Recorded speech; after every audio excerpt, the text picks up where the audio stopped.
Just, God's... Alright. I'm sorry for kicking up a twister out there. I just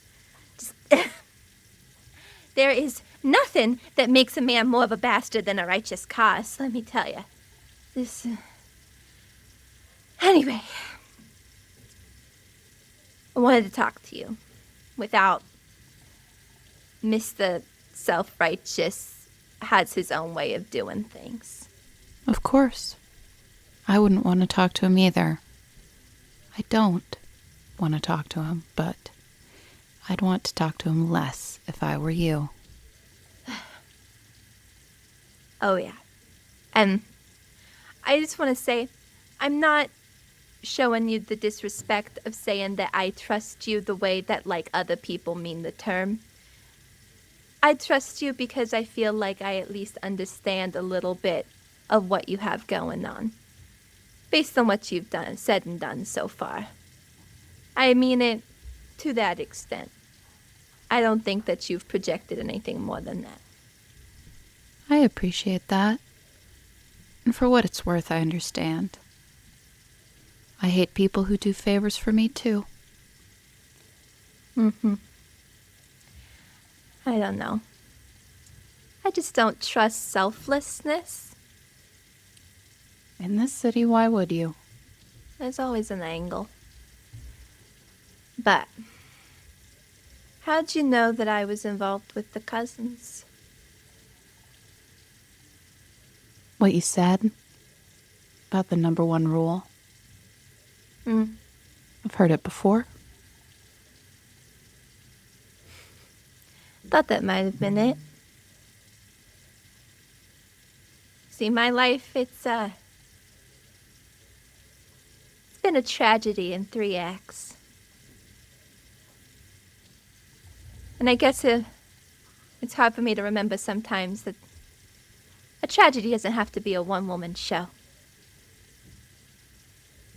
But yeah, I don't know.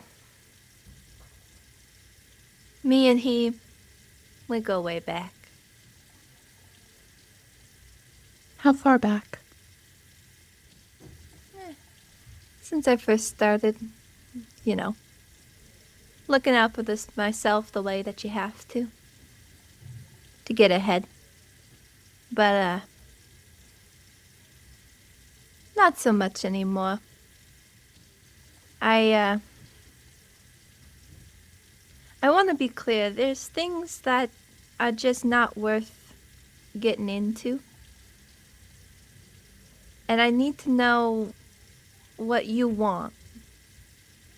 What you want your payment to be. Because, I only want to give you enough to pay the debt. I don't want to give you too much and get you killed. It's really not what I want. That's sweet of you. What I want is my payment. You said you're not involved with him anymore. How do you leave things?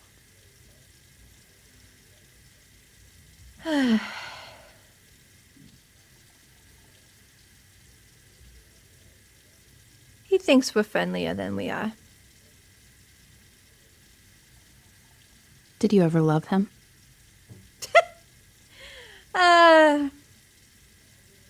Does anybody? I don't know. Maybe for a minute. I don't know. Things like that are complicated. So I've heard.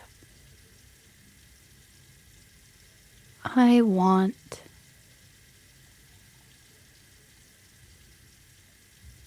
him.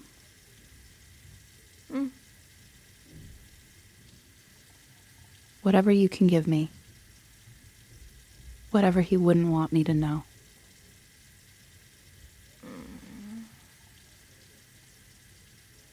All right.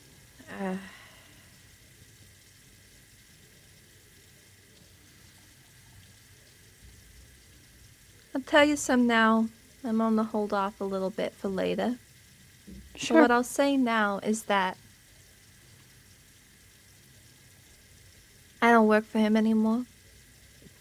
Haven't for a while. But, the one I did work for now,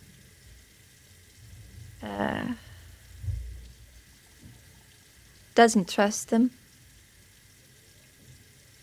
I, started working in that, reserve in cousin territory to keep an eye out. That was my job. But, I think my employer got the impression that I might slip, as I am. And so promoted me to get me out. Keep me a little closer to the vest.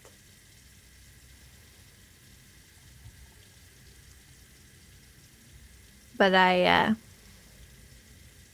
had a deal with Phyllis, the one self-righteous is after.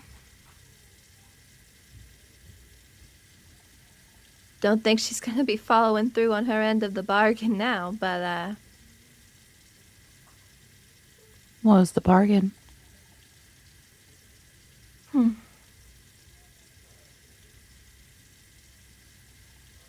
She's gonna let me go. You see, how these things work is I'm there to report, but there's also someone there to report on me, and she was gonna just say everything was usual. Think that's why she died?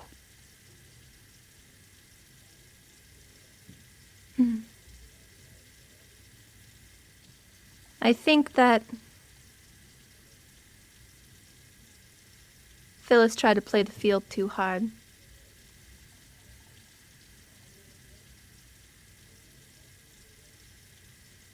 But,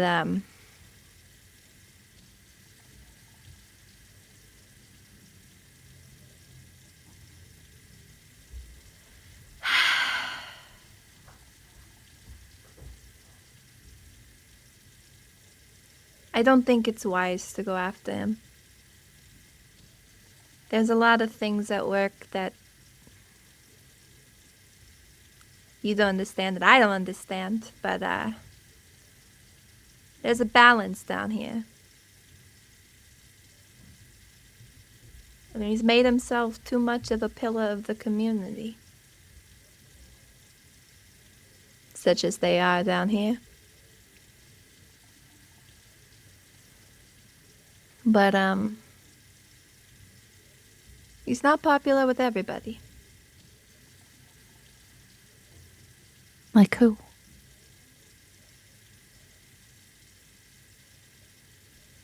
Maybe I'll hold on to that one.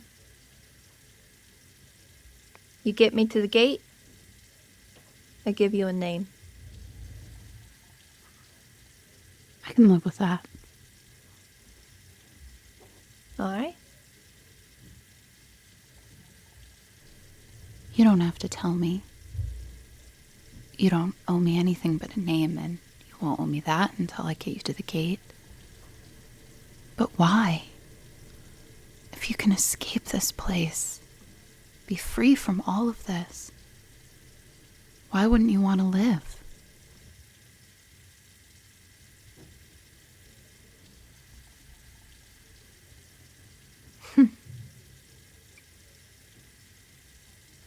Life isn't a gift. It's something that you have no say in. You're just here, and you're just alive. For however long the mother wills it. And I had no say in the matter. The only thing I have a say in is how it ends. And I'm doing it on my terms.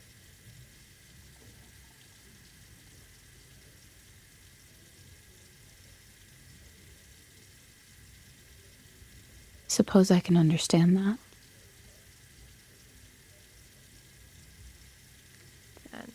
I know I don't look that old, but that's the elf genes, right? I've been around a while. Wow. And I'm done. I'm done.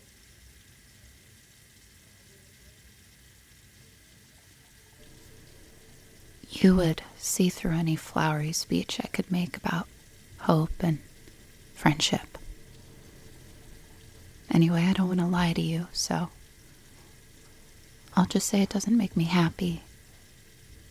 The thought of you dying, and that's the most honest thing I can say, I suppose, so I'll just leave it at that.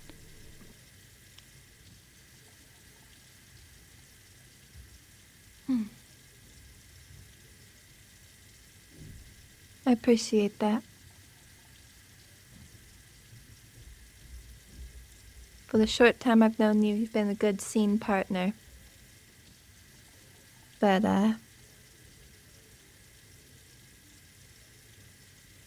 yeah. Choice is a choice. Not gonna change it now, but, maybe I've already seen a little bit of sunshine, eh? You will in a few days, that's for certain.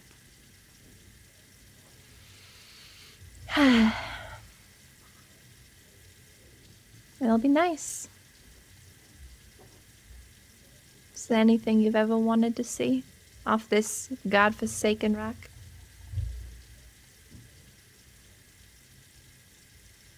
You know, I really think I've never even thought of it before. Leaving. It's never been a dream of mine.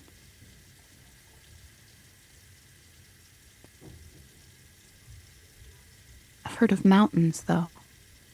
Always sounded pretty. Yeah. Yeah, I'm sure they are.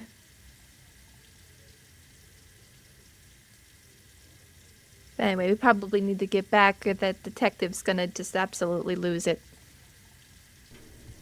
But just think, if we stay in here long enough, maybe he'll charm Orion into punching him. I'll kind of, as we're going out, just kind of like put a hand on her shoulder and just kind of give it a little squeeze, and then go out before her into the living room.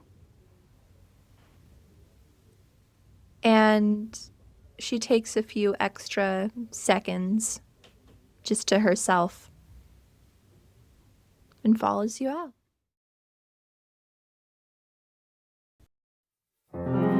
The Rolling Waves present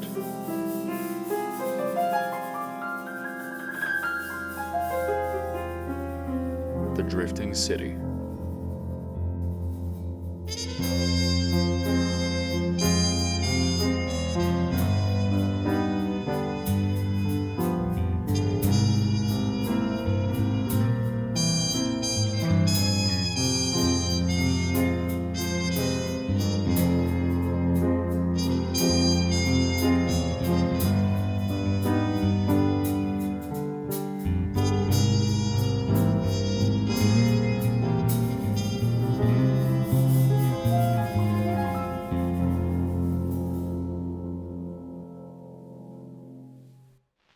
Welcome you to the end of Shift Wire.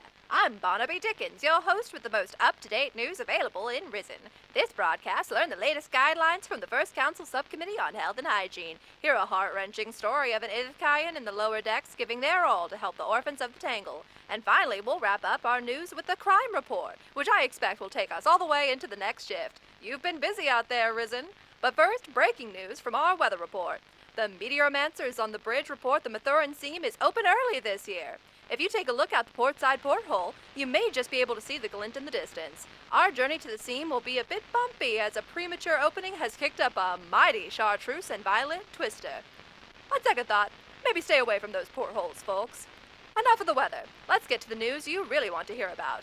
But first, a word from our sponsor. The brand new electrolyte enhanced provisions straight from the Upper Deck Arcana Labs. You'd be surprised how affordable sustenance can be.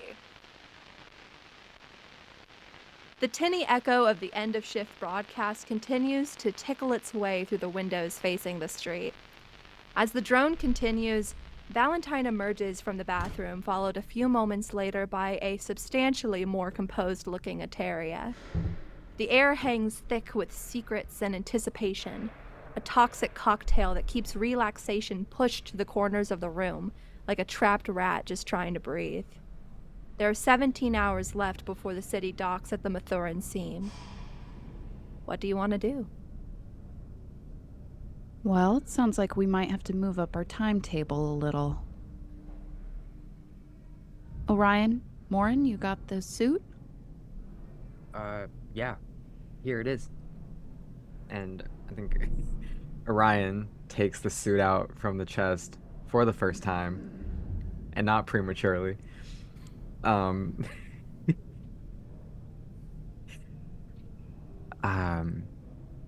I think what he probably does is he is saying this almost like he's familiarizing himself with this suit again. He's holding it so reverently, since it's been quite a while since he's been able to handle one like by himself. And he's pointing out to Eteria like where the buckles go and how this part goes together with another part. He takes the canisters to the side, they won't be used.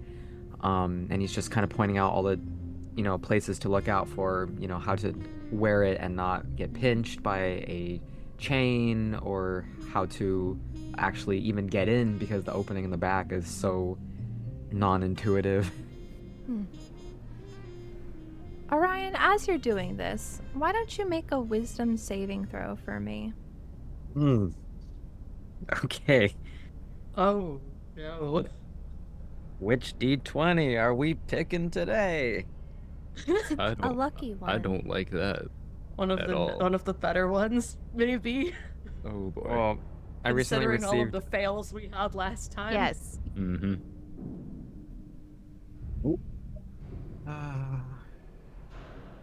I rolled high, but what does this mean for me later? I rolled a 19, so that's just like a flat 19. I'll say you're good. I was about to say, just tell me what it is on the die, and I'll tell you if it'll make a difference or not. What your modifier is. 19 is good. You are showing Eteria, how the suit works, the opening on the back, which has this intricate overlay of leather pieces and ties that create an airtight seal as they layer on each other. And as you're doing this, your mind drifts for just a second to a time when someone else was showing you how this works. And you think about it for just a moment before a spark of lightning at the corner of your eye, your hair almost catching a light with this memory, and you're out of it again. You don't get sucked in. You push it back away to the corner of your vision where the after images live, and continue on your way. You don't even skip a beat in your explanation. This has happened many times before. And I think after kind of running through the basics of the suit, Orion turns and straightens, facing everybody else in the room, and goes, correct me if I'm wrong, but they said chartreuse, and was it purple, violet? Was that what they were broadcasting today? I stopped listening after the seam was open early, so I couldn't tell you. I heard Chartreuse that. and violet. What did that mean? The storm? Or the seam? The storm. The What storm. What is a twister? Well, you live near the hole, right? The I live in the hole, yes. You live in the hole, that's right. have you seen? Note, this is Hull, not hole. Don't. I live in You the know, hole. when I make a face because I'm trying not to laugh because I'm a child, Lily, you can keep it to yourself. All right, show of hands. Who be living in a hole? Me, I do.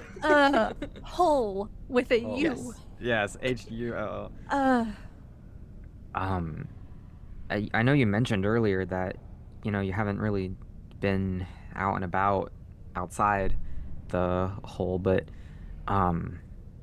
you know, the city sustains itself on essentially radiant energy, and we get those from storms. We get those from storms that pass by. That's why sometimes, you know, we get these big, you know, like arcane outages, and it's just a big pain, but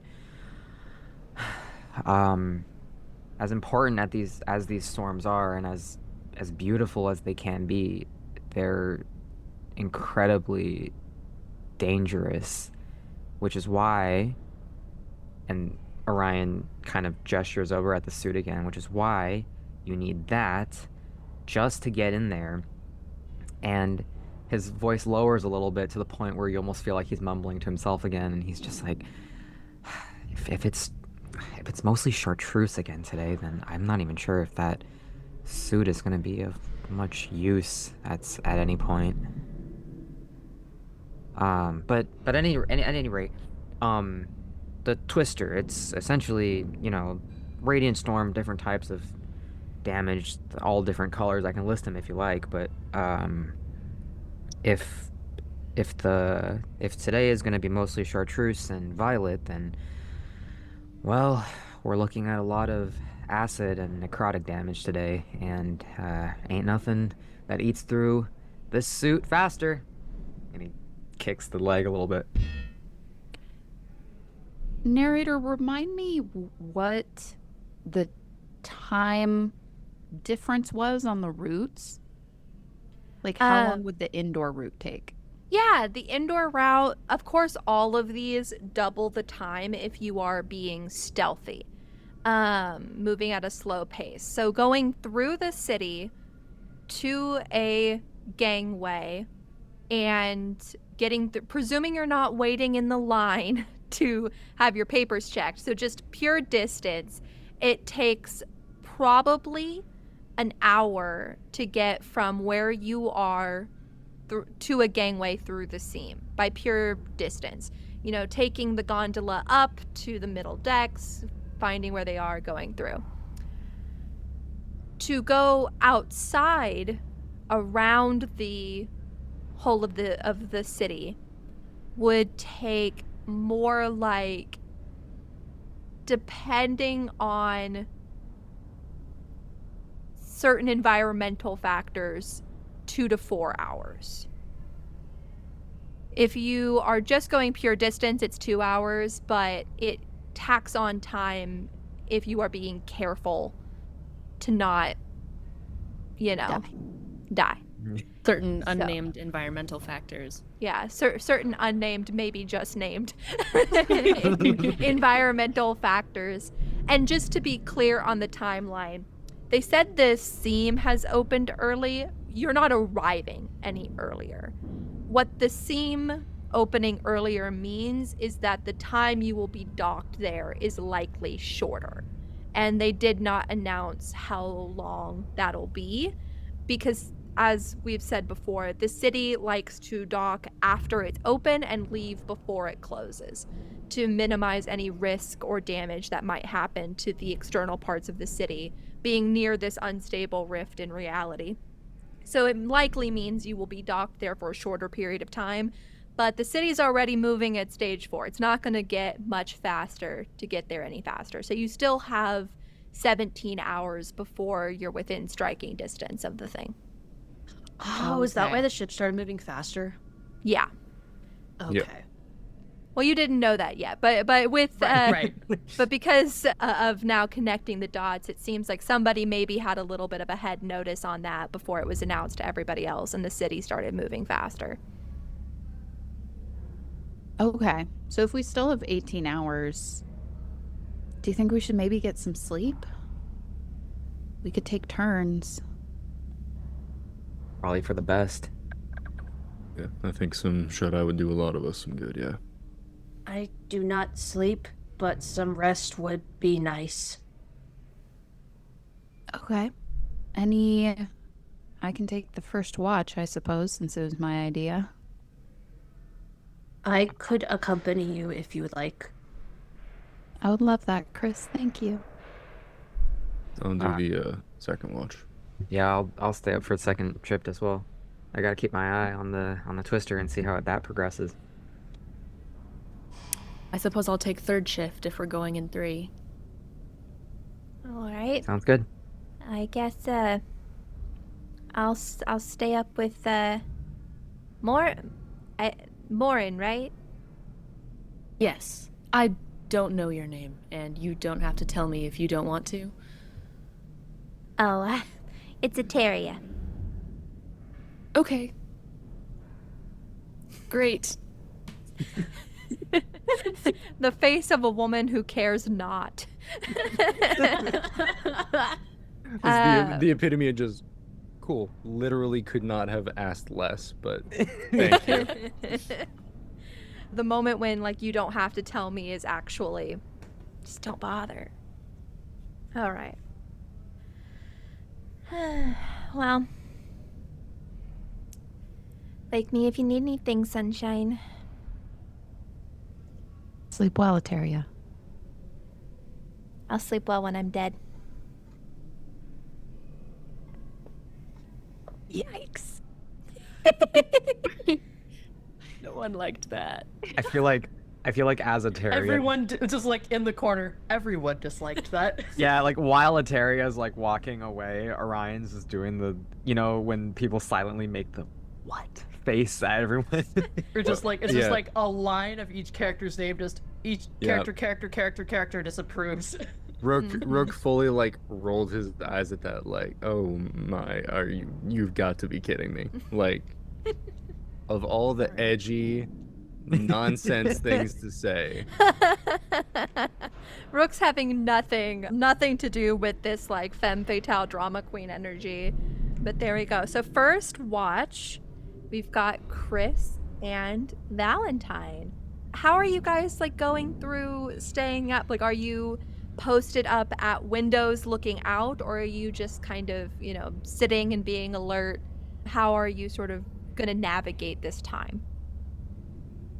Yes, I'll take a window out to the street and just kind of like evil queen at Disneyland style. Just post up there smoking. Oh, man. How Okay. many like windows are there in this apartment? I will definitely let Victor chime in here. I was picturing for sure at least one window in the living room facing the street towards the front of the building. But in terms of where other windows might be, you can let me know. Yeah, it's kind of like somewhat corner position. So there is a room, there's a window in the living room facing the street, and there is a comparatively smaller window in like the little kitchenette sort of thing that he's got going on that faces to like the other corner. Mm-hmm. Yeah. Out front of the building, there is sort of a general thoroughfare. It's not incredibly busy because this is a more residential part of the city, but the buildings are not quite so packed together that every single street is absolutely shoulder to shoulder. There's enough space that carts can go by, people riding the discs. Oh gosh, Marilyn, what are they called? Trawlers. Trawlers. For two trawlers to pass each other with plenty of space to not have any interaction with each other. And then the side window of the kitchenette faces a almost back alley area. The two sides of the building have much more narrow routes in between, but you can kind of see out to the street. And of course, this apartment has no view of sort of the back area of the building. All right. So where is Chrys holding up? Because I know you were asking about the windows, but I don't think we got exactly where Chrys was positioning themselves. So you're next to the window in the living room? Yeah. I'm gonna look towards the street. Or, yeah, I guess. I'm trying to decide which of us would be less noticeable. I feel like probably better for people to wonder why he's got a lady in his living room than why he's got a corpse. That's probably good. I was thinking that. I was like, imagine just like Chrys is just staring out the window and some kid like glances up and is like, oh my god! The detective lady finally just snapped. Oh my gosh. Dark. All right. So where is Chrys? Are you going to go to the kitchenette window, or are you going to go by the door? What's the plan? Honestly, I was thinking that Chrys would like just kind of sit in front of the door. Okay, Just, and like- just sort like of keep you. listening, and also just like, I'm here if people decide to bust the door down. Sounds great. So I'll say that Chrys has his listening ears on, and Valentine's keeping a lookout out the front. It's just helpful for me to know what you might see should it be relevant, or hear in Chris's case. So go ahead and do perception checks for me. Bet. 20. Right. Nat Damn. 20? Yeah. Like, Total nat 25. Okay, I got a 24, but like the nat 20 is still gonna beat that. 24 to 25. And like one of those was nat. So wise. Listen, I am proficient in perception. I have very high wisdom. All right. We're gonna see who Marilyn's dice curse went to instead of her this time. All right. We'll start with the 24 first because it's not a nat 20. Focusing more on what Chrys can hear. The door leads deeper into the central hallway of this apartment building. It's a relatively thin, more shotgun style building. The apartments are not very wide when it comes to front door to outside window, but there's more lateral space stretching out on either side. So actually at that front door, you are closer to the apartment across the hall than you are to Rook's bedroom or the kitchen, to give you an idea of the space. Okay. So you're in almost the heart of this building. And as you listen, I think for the first time that Chrys can remember, you hear people. And not in this abstract, one-off, two-off, three-off groups of people coming to you for a purpose or stumbled upon in the hull. But you hear, probably for the first time sincerely, a crying baby. You hear what seems to be a couple, a man and a woman, fighting loudly, probably 2 floors down. You had a 24. You hear playing in the hallways. You hear someone in loud work boots coming up the stairs. You, with the 24, smell the smell of provisions being heated on the stove just so they have a slightly different consistency from the sludge that they normally are. That sort of acrid, artificial smell of magically created food. And it is almost a bit overwhelming for Chrys to realize that she is surrounded by so much life in a way that was, or that is, different than the life you surrounded yourself with in terms of the lichen and the plants in your little sanctuary. This is life that might, for the first time, actually expect something of you. something that you might not be able to give.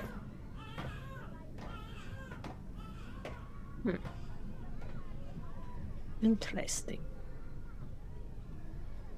That's all. You don't hear anything that is too concerning. Lots of movement and whatnot, but you don't hear conversations that seem directed at you or what's going on in this apartment. You don't hear anything that sounds like violence other than, arguments and all of that. Valentine at the front with the nat 20. You look out on the street and you see movement, people going back and forth. Like I said before, it's not terribly busy because it's more of a residential area, an offshoot from the main streets and bridges that lead to the different areas of the decks. But there's people coming and going. It's almost the end of the shift. Your watch will bridge first shift to second shift.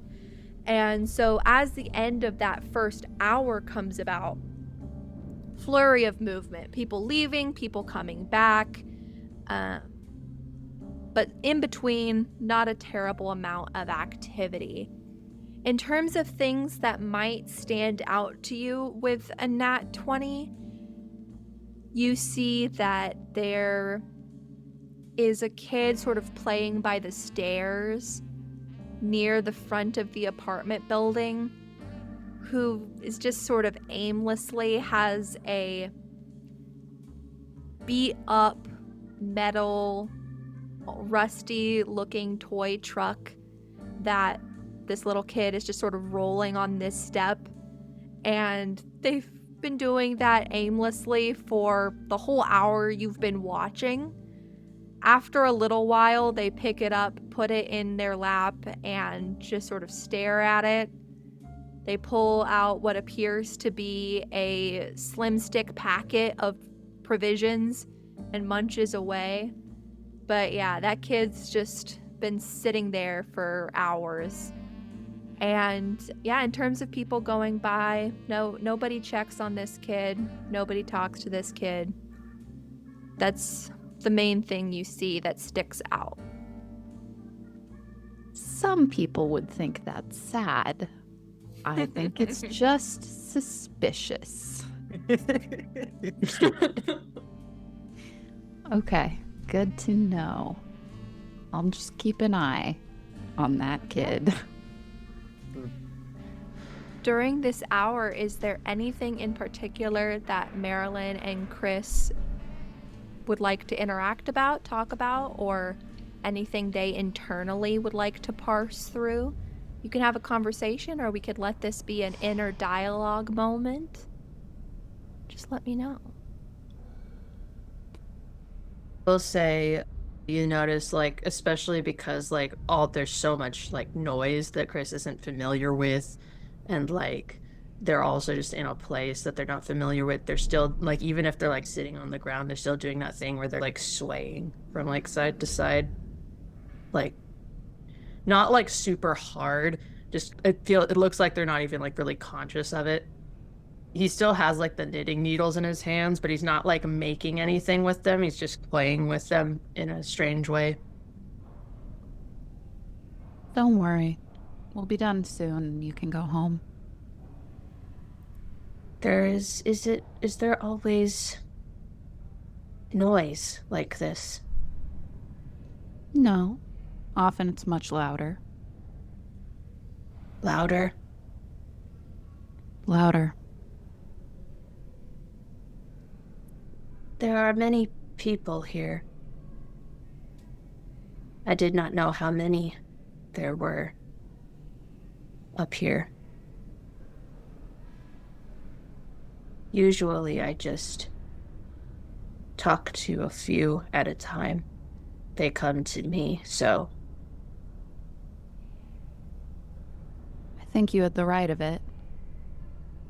If any of us were as wise as you, we would have headed down for our own little corners long ago. Well,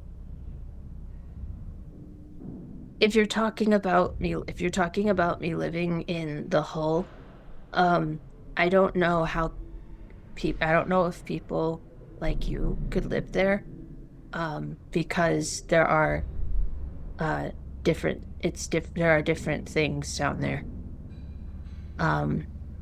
Like there is no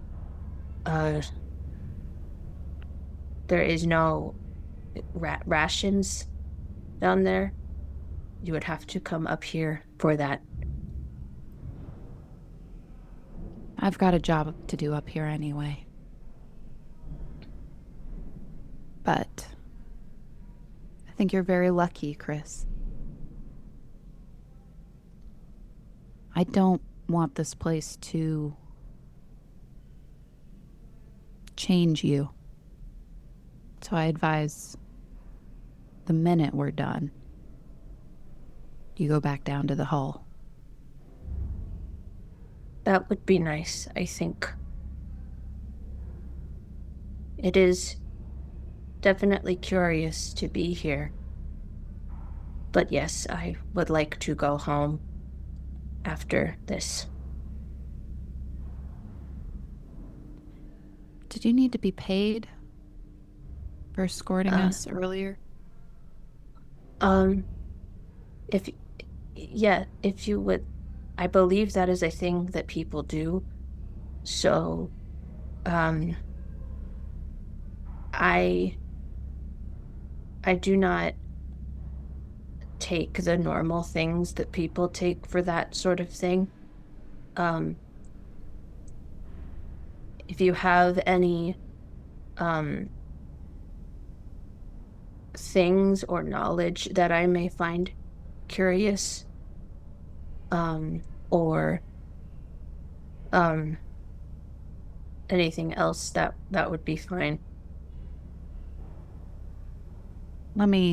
I'll find something for you. She'll kind of root around in the pockets of her rain jacket and come up with a little scroll, and it's like a piece of paper that is wrapped around a pair of cylindrical objects, and she'll just hand that to you. It's not worth much, but it could be curious. Is it like a thing that I should open? You can if you want to. It's like just kind of with a very thin seal, almost like an envelope that's not sealed super tight. It's sealed together. I see. What is it? It's for the Temple of the All and None. If you open it, there's a little charcoal, a match. You're meant to draw someone that you've lost, and then you burn it. I would not. I do not have anyone to draw. And if I do, I do not remember them. But thank you. That is good. What is... I have heard your religions mentioned up here. Many. What is this one? Yeah, let me open up the document really fast. That's so real. Where is it? I absolutely know that. Let me get my flashcards just a sec. This thing is very deeply important to me as a real living, breathing person. Just let me look it up. Let me Google that real fast. Yeah, of course I know your name. Let me Valentine just pulls out her cell phone and opens Google. She's been texting this whole time. The All is the storms, and the None is the void. It's life and death. It's everything that brackets this tiny life, and that's what we worship.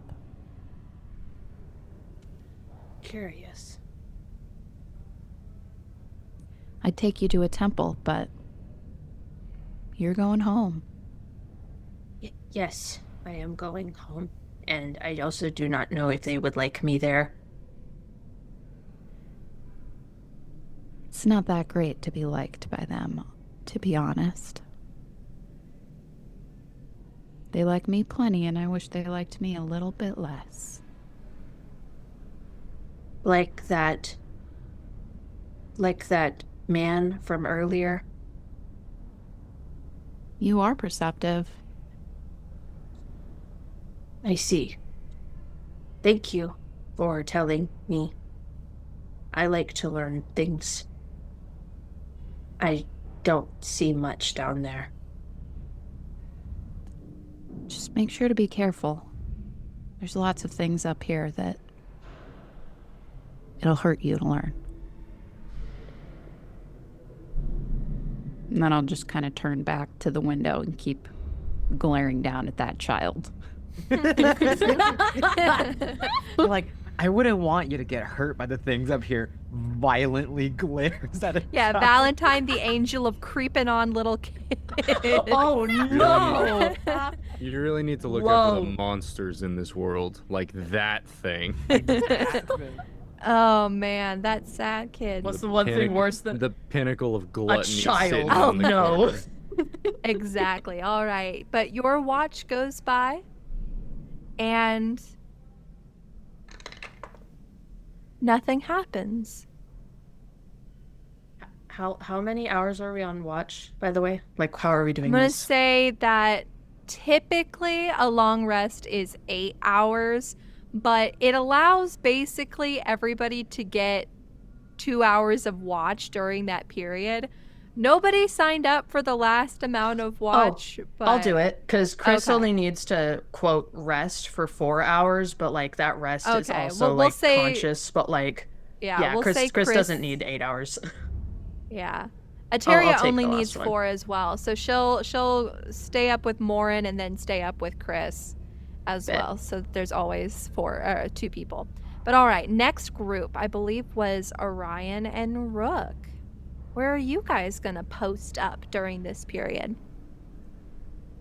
Before that, Ray, I had a quick question. Mhm. So, the end of the shift broadcast that we heard earlier, was that just coming through the wires or... Yeah, there was a lamppost outside with a wire hookup, and it basically was broadcasting for this whole area. As you get into the deeper part of the lower decks, there's not really any functioning wires anymore. But this high up in the lower decks, there's a few scattered around. It just so happens that it's located in the heart of this little neighborhood, and you heard it through the windows outside. Okay.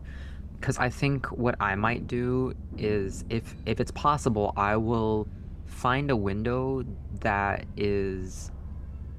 that, you know, if possible, that I can kind of see the sky or what's supposed to be the sky, because Orion has had previous experience with just pretty much any kind of possible storm out in the void, and he knows from personal experience that chartreuse is very, very bad news. Mm-hmm. Probably in this apartment, unfortunately, because the kitchenette window faces basically another apartment building, and these buildings are very tall. They're thin and long and tall. And the only really good spot where you might be able to crane your neck a bit and see a bit of the hole far above you would be that front window.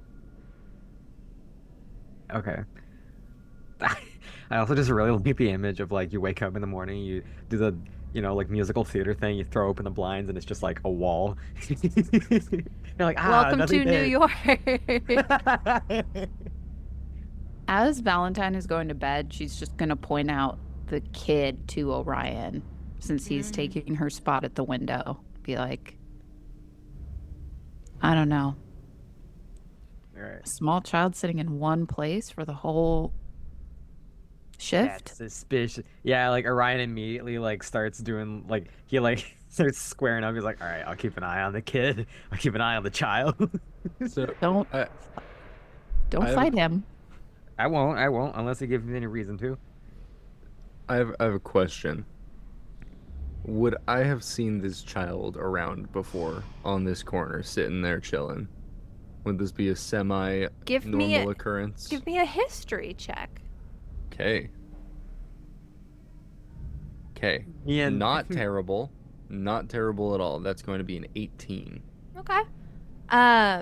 As you're transferring, I think it's fair that you would hear this warning. You take a look out the window and look down. You recognize the kid. It's a kid from the building. You don't necessarily... Not right. You don't remember that's a spot where kids sometimes play. You've normally seen this kid playing with other kids, but you recognize the kid. You even recognize the outfit, and you recognize that toy truck. You've seen that kid with that toy truck before. Maybe it's a little weird that this kid has been sitting in the same spot for 2 hours at, his age. Looks to be about 9-10 years old, but you do recognize the child as a child that lives in your building. Okay. Me and Valentine are like about to punt this kid, and then Rook just looks over. He's like, "Oh, that's Billy from next door." Yeah. or just kind of looks at the two of you and is just like, that happens to be one of my neighbors. Just FYI. So I can't say that I've ever met him personally, but I don't particularly think that the 9-year-old that I've seen a lot around here is going to be much of an issue.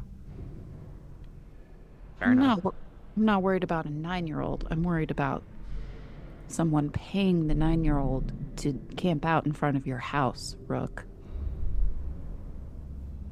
But you know best. I absolutely I'm going to bed. do not, but okay. I know. I'm gonna swan off to bed. The drama. That felt targeted. Orion listening in the back is just like, ooh, ouch, dude. All right. Rook is just gonna be pacing between the door and the kitchenette window. His watch is constantly moving. Keeping everyone awake by pacing around the apartment. Nobody gets any rest for the rest of the night. I mean, Chrys isn't asleep, but...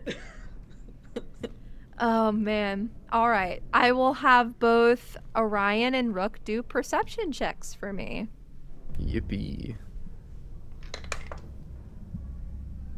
This rest is pacing and smoking.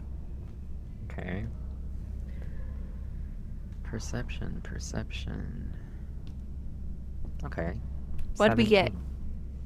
17. And I got a 19. Nice. Those are both very good. We'll start with the lower first. We'll start with the 17. Looking out the front door. Or sorry, front window.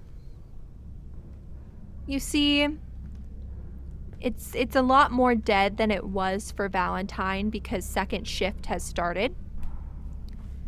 You're already an hour into second shift by the time you take over. And there's some movement. You see primarily kids running around outside, not very many, mostly running from place to place. Don't notice anything too suspicious with the 17. Because it's been pointed out to you, you do watch the kid. And the kid, after a while, sets the car by his side, the truck by his side, and sort of leans back on the steps and just seems really bored, but is still just sitting there and is not moving. You don't notice anything else too suspicious, though, with the 17. Rook with a 19, as you're going back and forth. You don't hear anything suspicious in the building. You look at the kitchenette window. Don't see anything too troubling. as you look out the kitchenette window, you notice that there is a tall man in a cloak, or a tall figure in a cloak. You don't necessarily know it's a man. And they're leaning against the wall in the alley, just smoking a cigarette. But you went to the kitchenette once, you did a pace and came back, and they were there. They were not there the first time, they're there now. And you do a few circuits, and, you know, every 10 minutes of your circuit, you come back to the kitchenette window, and there's another cigarette down by their feet. And they're just working their way through the pack. Oh boy.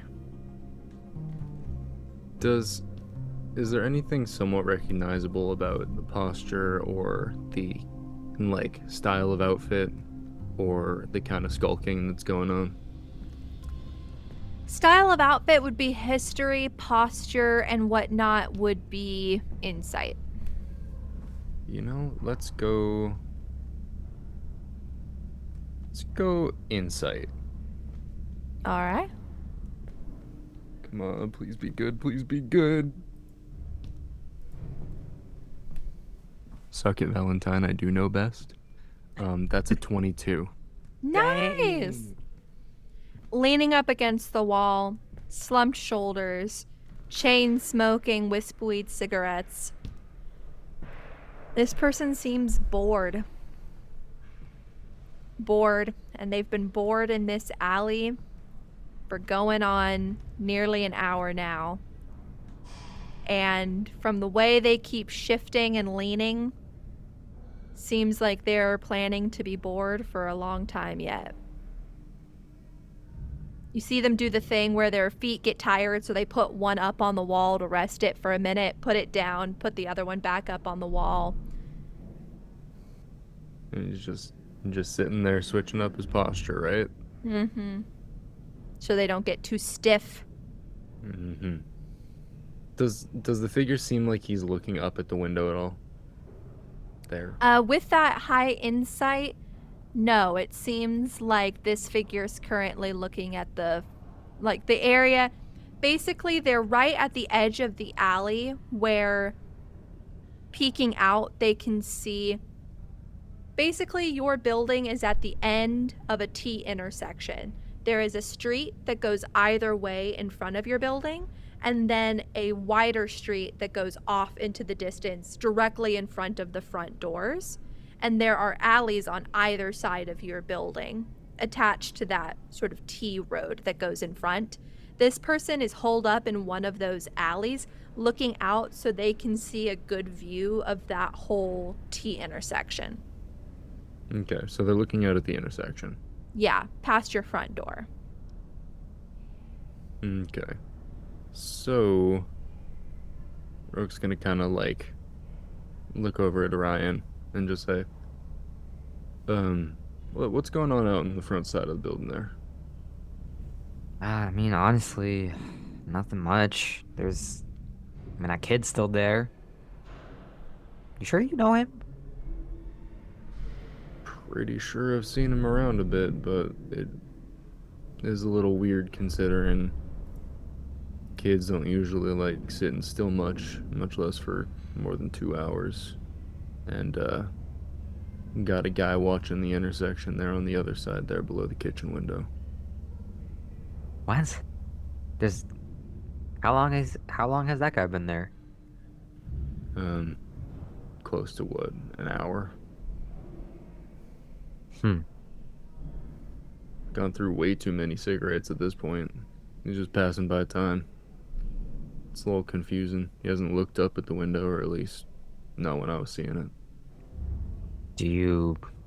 Is he perhaps a neighbor? I can't imagine he is with the way that you're going about this. Well, it is a little difficult to tell from the mostly obfuscated appearance, but I'm gonna go out on a limb and say no, probably. That is concerning. Hmm. Am I allowed to go and take a look at the guy who's like marathons chain smoking out back? I mean, yeah, you can. No one will be watching the front during that time. Yeah, I think we're gonna We switch. switch. Yeah. Yeah. Have All Rook right. glare at the I'm- kid I'm- for a little bit. Yeah, I'm gonna take kid glaring duty. Go for it. While you're doing kid glaring, go ahead and do another perception check for me, since you're Alrighty. switching positions, both of you. You got it. Oh la la, the dice loves me today. Oh, very, very nice. I'm so scared. Okay. Instead of, I'm just going to say that this is probably karma from the last few recordings stacking up. That's a dirty 20 for me. I have yet to get karma. I got a 22 again. Ooh. Wait, what was it that you got, Orion? I got a dirty 20. Oh, nice. With these new perception checks, Rook, you see someone with a similar cloak and outfit to the guy in the other alley walk in front of your building and go down a side alley outside of your view towards the back of your building. And then Orion, you keep an eye, and with that high check, you see just the slightest nod from the person smoking in the alley as that other person walks by. They walk by where Orion is, you see the nod, they walk in front of the building by where Rook is watching, and then go back outside where you have to crane your head, but you can barely see them tuck into that alley on the other side of your building. Okay. Now, could I see if I understand what the outfit means, if it means anything? Yeah, sure. Great. Peachy. RuPaul's in town. I don't know. I was worried about this new set of dice for this session. I should not have been. That's history you said? Mm-hmm. That's a 17 plus 4, so a 21. Nice. Apparently, I do in fact know best.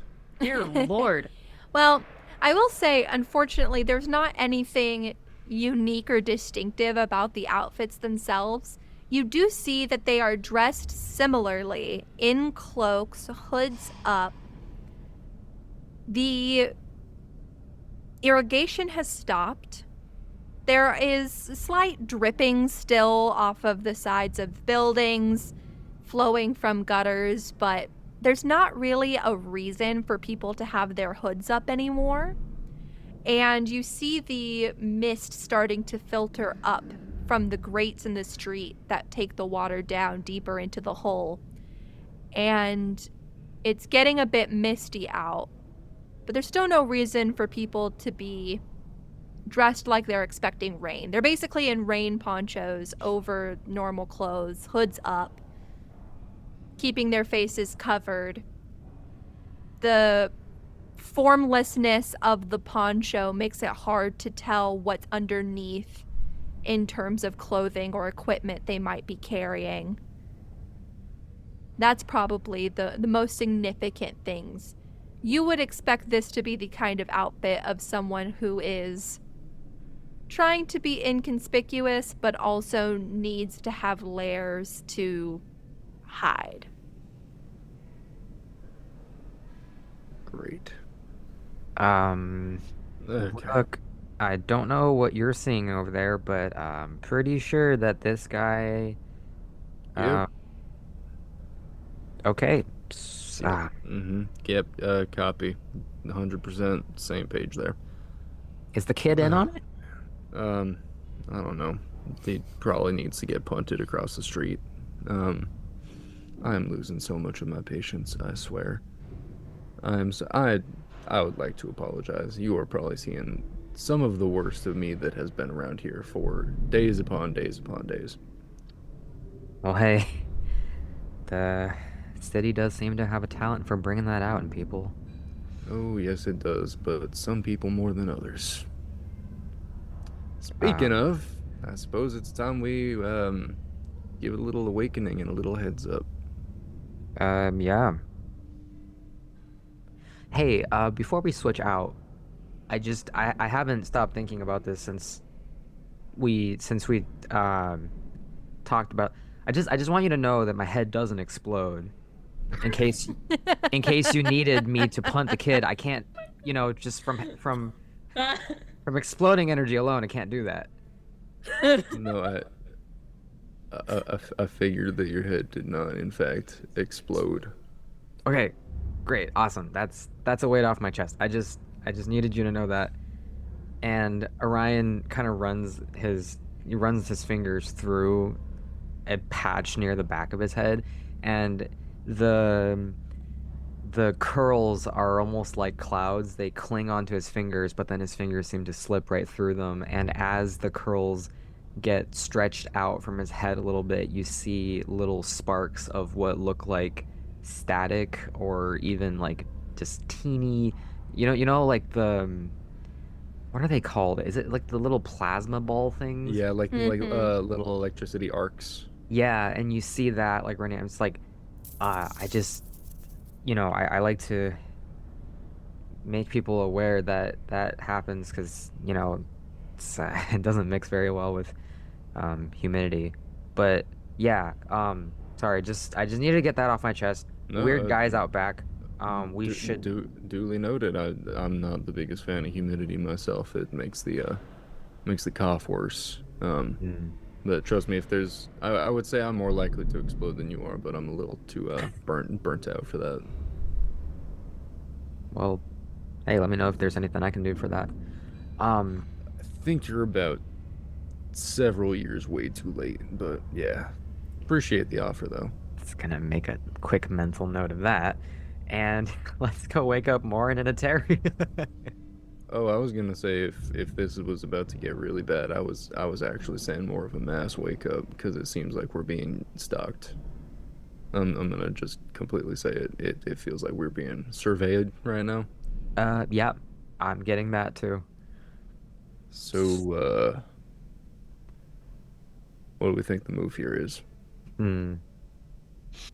Because we can either let them get fully set up and get the drop on us, or we take the initiative and figure out what is going on here exactly.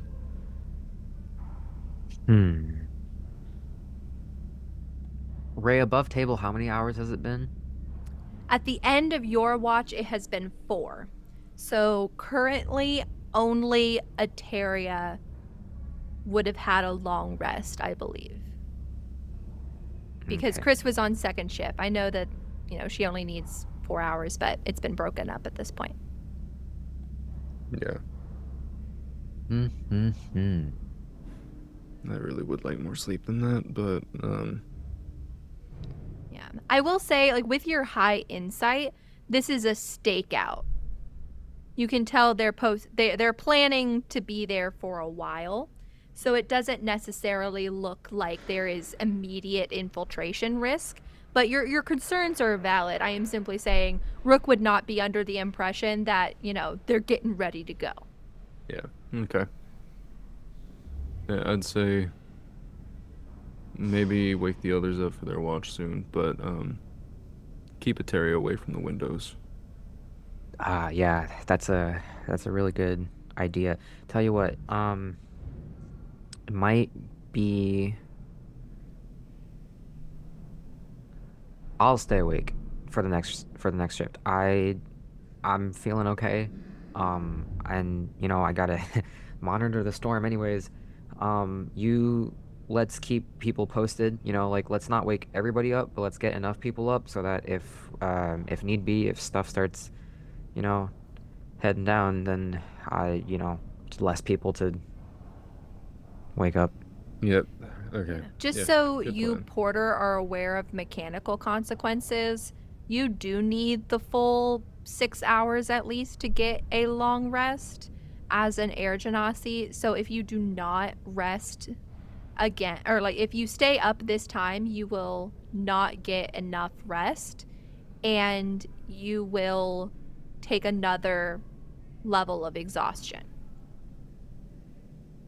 Oh shoot, I still have a level. I forgot that he had one. Yeah. I also forgot. Thank you for keeping track, Ray. And so basically, if you complete this long rest, you can remove 1 level of exhaustion. Those of you who have more than 1 will keep the extra. But if you don't complete this long rest, anyone who doesn't complete it will get a level of exhaustion, because it's been for over 24 hours, basically, that you guys have been operating. Okay, in that case, I'd like to retract that statement. I do not want 2 levels of exhaustion. That sounds terrible. Yeah, that's rough. That would be awful. Yeah, I was like, 1 level. Especially on the fighter, oh god. You would never make an attack roll again. Yeah, Orion just dies immediately. Mm-hmm. Okay. Alright, so I say that... Oh, is it possible for people who are sleeping to be, more clumped together so that if we do have to wake them up, we don't have to go room to room waking people up? It might be quicker that way. I assumed everybody was sleeping bags in the living room kind of situation, or just, heads on coats. I was not picturing people split into different rooms. Alrighty. There really aren't that many rooms to sleep. It's like a studio. So there's the bedroom, there's a bathroom that's not directly connected to the bedroom. And then there's the living room and kitchenette attached to the living room. Orion's like hanging off the ceiling.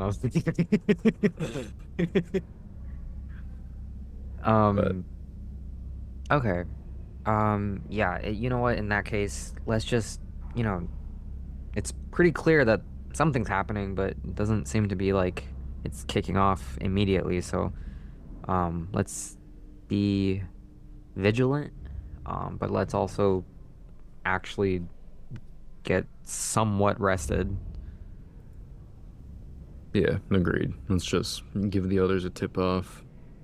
Keep Eteria away from the window and just hope for the best, because honestly I don't think the best has been happening, so it would be nice for a change of pace.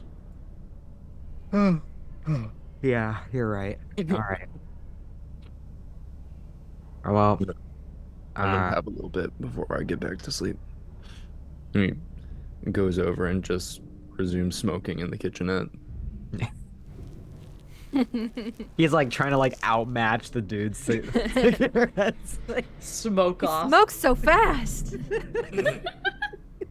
Just like, I only got 3 more jars left. How much is he gonna go?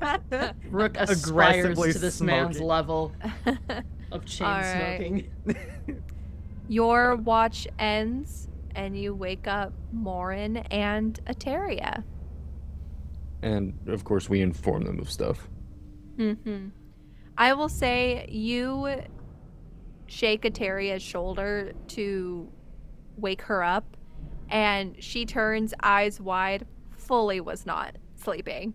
Has been wide awake this whole time, just staring at the wall, accepting her level of exhaustion with, her whole heart. She looks at you both and begins to stand up.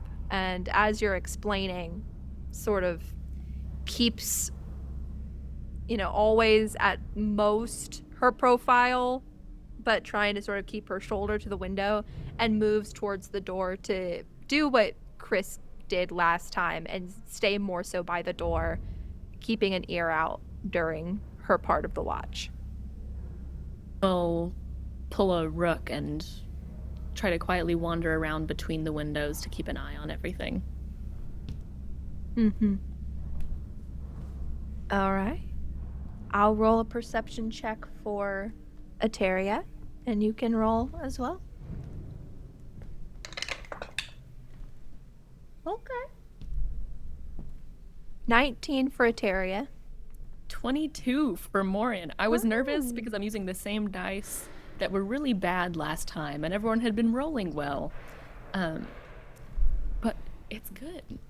For those in the audience, I don't think there's anything that quite drives a stake of fear through the heart like your DM rolling dice. Yeah, that's true. There you go. It's like me randomly talking, and then Ray I hear clickety clack, and I'm like, what was that for? No matter. Perhaps these are luck checks. Who's to say? I'm to say they're luck checks. You roll a nat 1, Orion explodes. Oh God. Turns out, yeah, water plus Orion's head does equal explosion. Brig SWAT team through the door. All right. So with was it 22 for Morin? All right. So are you bouncing between the two windows? Yes. Okay. With a 22, you can't see the other person Rook mentioned who went in that back alley. There's not a window that faces that direction, so you can't know what's going on there. But you keep an eye on the kid at the front and the tall person smoking in the alley. You notice that the person smoking in the alley seems to have run out of cigarettes, and their hand is fidgeting at their side, just sort of against their leg, like tap, tap, tapping. You know, doesn't have anything to do with their hands anymore, but is not moving, shifting feet, just still posted up, looking not quite so nonchalant now that they're out of cigarettes. And then going back to the front, the kid is still sitting there at the front, now not sitting, pacing back and forth on that front step, kicking at dirt a little bit as he walks back and forth. Steel truck still clutched in his hand, looking sort of all around, looking just so bored, but not moving from that position really, just pacing a little bit in that spot. And with a 22, you don't notice anything else during these 2 hours out front. Ateria will look back over to you and go, I don't hear nothing outside too suspicious. I hear I don't know, folks being folks. You know what I hear that's suspicious? Is you talking too loud.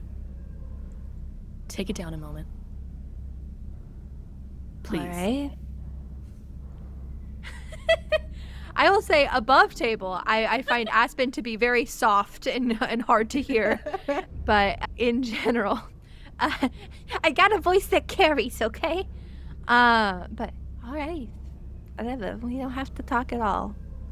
And Ateria just leans by the door, crosses her arms, seems a little bit put off by that.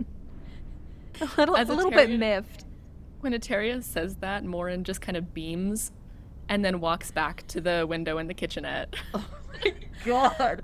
Where did this come? When did Morin start? I don't know where this came from, but I am so content with it. It's not Ateria personal. Beef Squad is 2 people strong. It's not personal. It's just, it's time to sleep. And Morin doesn't care. I love that for her so much. It makes sense.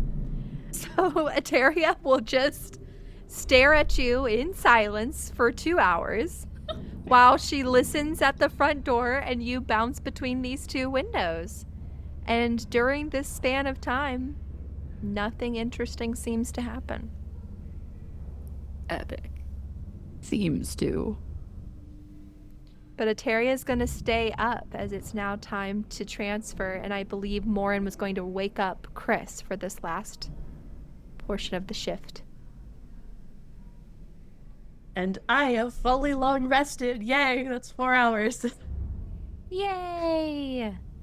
I believe at this point, oh no, it's only Chrys and Ateria that have technically long rested. This is the last segment for everybody else. Well, Ateria currently has the spot by the door, so is Chrys going to try to not look like a dead guy at the window? Yeah, how would I go about that? I think you can pull your hood up. It would look a little strange, I think, to anyone walking by looking up, but again, this is a very tall, very long apartment building. So Yes. yeah, it would not necessarily be, someone would have to be looking up and happen to see you, or looking at these windows in particular to see something strange. But yeah, you just sort of dug, and you can also keep low too. It's not like you have to stand full T-posing in front of the window. You can, you know, sort of peek and whatnot. Mhm. Which window would you guys recommend Chrys post up at? The one with the kid or the one with the dudes in the alley? Could always pace. Okay, I could do that. Slink between the two. Yeah, I could do that. All right, perception check time. Oh, buddy, let's go. Oh, poor baby. Okay. Oh, that's fantastic news. That would be a 23. All right. Nice. I'll let you know Ateria got a 10.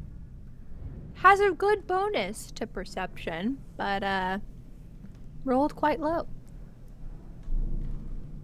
Out of these two windows, you look and you see the kid is still there. The guy in the alley is still there.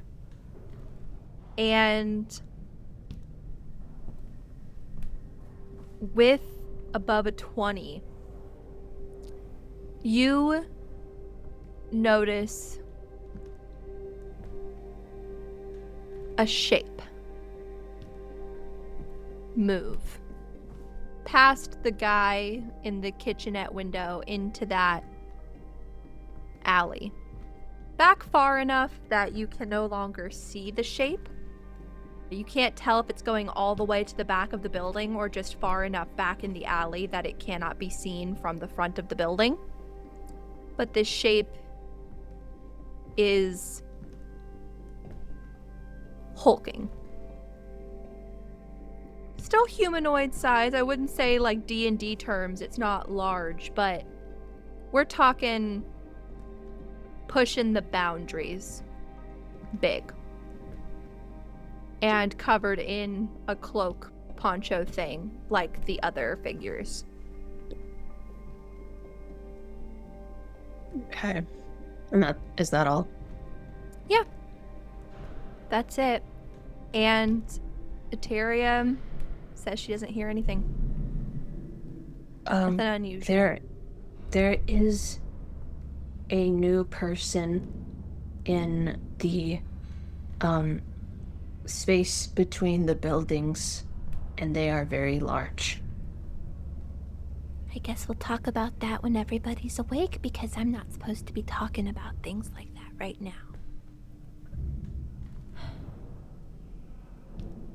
No, sorry. Chrys No. Chrys you're right. cocks their head in confusion. No, you're fine. No, I'm being petty. No, do you think we should wake up and miss the self-righteous or the angel, or did any of them need to be woken up, or do we think did it look like anything dangerous was happening right now, or like? What does Chrys think? Like, what do you think? Like, should I like roll for that, or? I also do an insight check. You can get a lay of the land, maybe. Lovely. Ooh. Okay, Chrys. Damn, I'm worried because I keep rolling really well. I'm scared for later. That's a 22. A 22? With a 22, you look. The two figures you can see, the kid and the person who was previously smoking in the alley, they're looking antsy. They're moving around. They've been waiting for a while. But the shape just got here. And you know, they're not leaving their positions. It's not like they're starting to look around the corner. It's not like they're looking. I'd say with a 22, you get the impression that these folks are antsy, but this is a stakeout. There's not an intention to enter the building. There is an Okay. intention to immediately jump upon something leaving. Okay. I do not think they are going to come to us. I think they are waiting for us to go to them. All right. Well, then, I guess what we do is we just keep a lookout. I'll keep an ear out. We can't really do anything about it right now, and it seems like folks really need the rest. I know you and I are all right, but I know. I guess I'd feel better if everybody else was at peak capacity or something close to it. So, you just keep those strangely well-preserved eyes of yours on the lookout, huh? I can do that, yes. We'll report to the rest when it's time to wake him up. We've only got another half a click, maybe. We'll see if we can hold out that long. Okay. You alright? Chrys is still doing the swaying thing. Yeah, you alright? And kind of fiddling. Like, they keep doing this, like, repetitive motion with their hand as well. And, like, it doesn't look like it's really conscious that they're doing these things. They're just kind of doing it. Oh, yes. I suppose,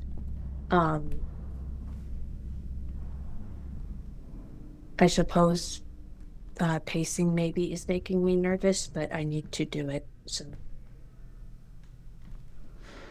What's you doing with your hand? What's that? Huh? What's your hand? Oh, was I doing something with my hand? Yeah, it's like a twitch or something.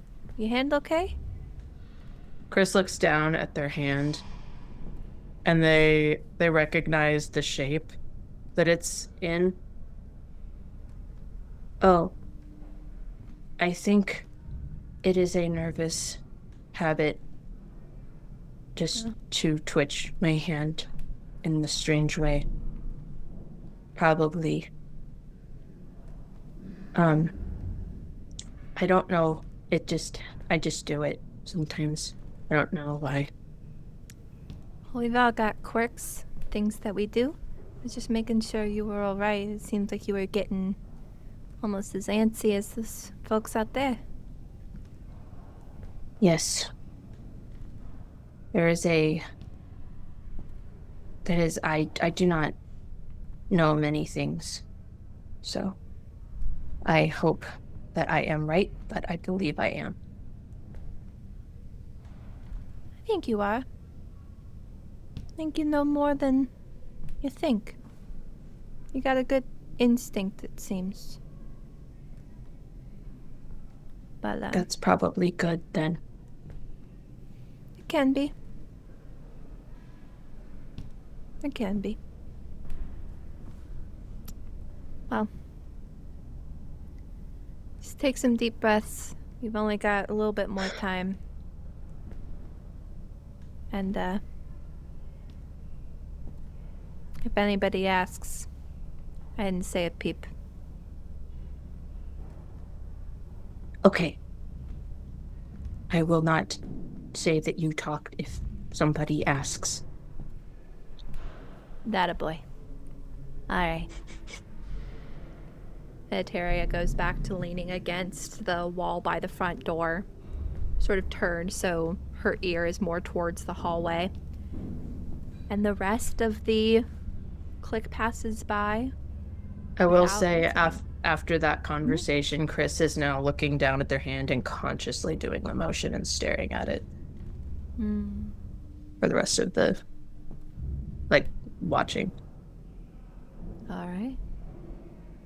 But at the end of that hour, Chrys and Eteria walk around and start shaking shoulders. A long rest was had by all. Yay!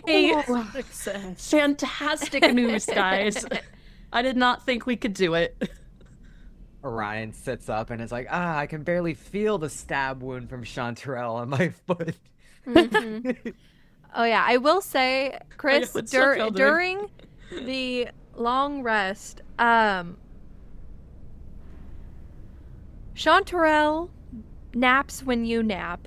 I'm gonna say that's the rule. Chanterelle is not awake when you are. Or sits and stares Yeah. at the floor at the very least, because Chrys doesn't sleep. Yeah, is not aware when you are not aware for our purposes.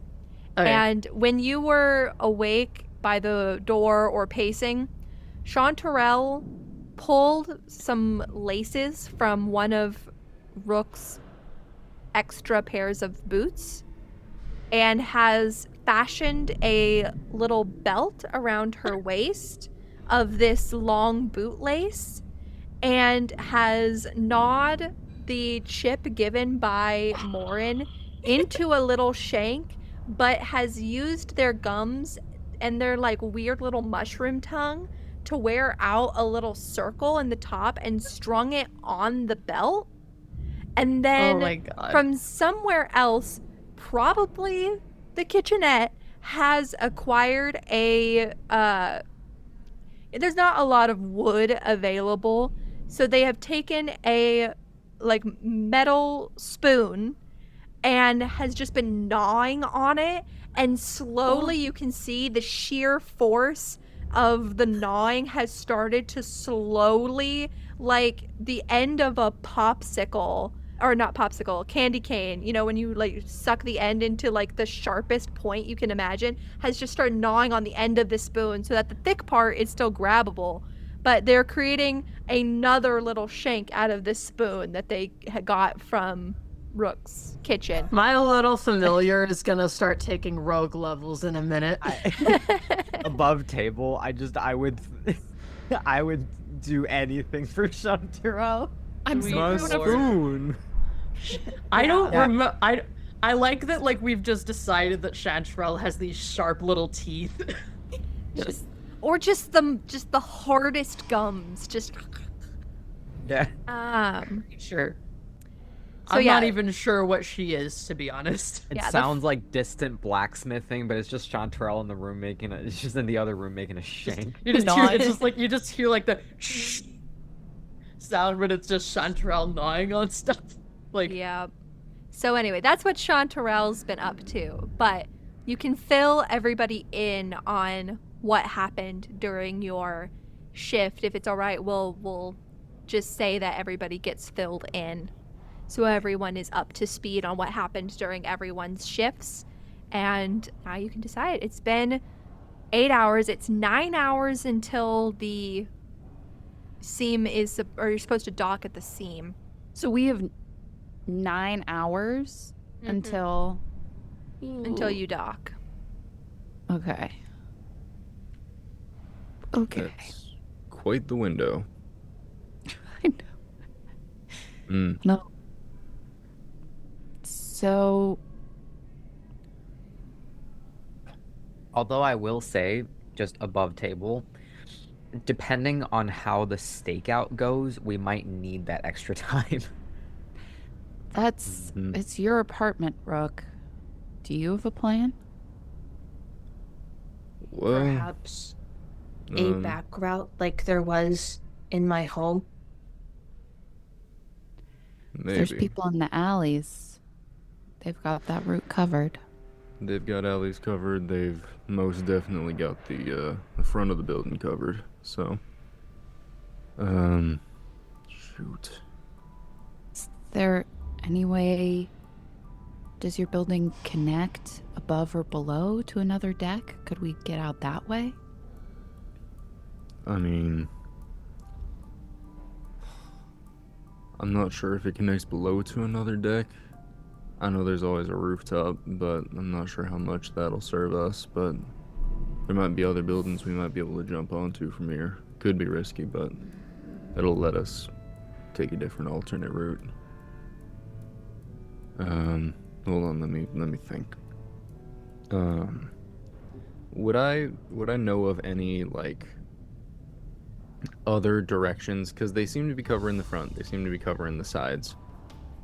Is there a back entrance to the building, or is there like, you know, a more underground exit point or anything like that? There is a back entrance to the building. And there is on either side there is an alley. So that's basically the main ways someone could get in and out of this building. There is a back entrance, there is side entrances into the alleys, and then there's the front entrance. Those are the four main ways you can get into and out of the building. Cool. There is a roof, yes? Yes. Yes. Are the buildings that are on the opposite ends of the alleys, are either of them shorter than this building? No, everything here is uniformly the same height. And about how wide is the alley? The alley about 20 feet wide. 20-foot jump. That's a really big jump. I could not jump that far. Me neither. Maybe if we went the front way, I could distract the kid and catch up with you all?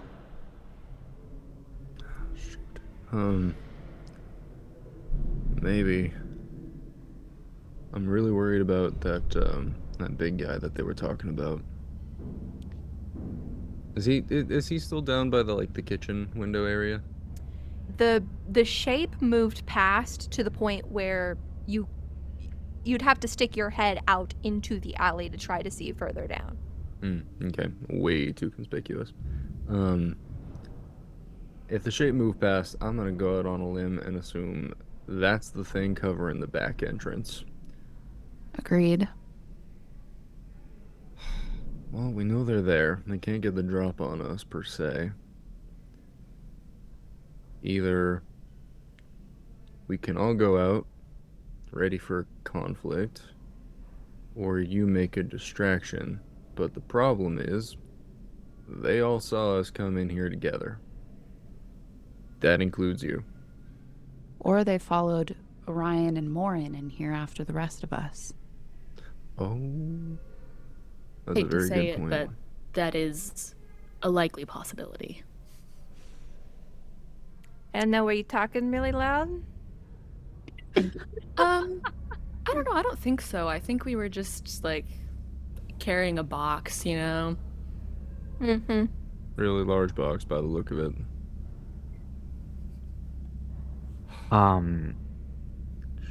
Orion looks deeply uncomfortable with making the suggestion, but if it's a distraction that you're looking for, I mean, if we're doing a distraction, is the plan post-distraction just to, run like hell?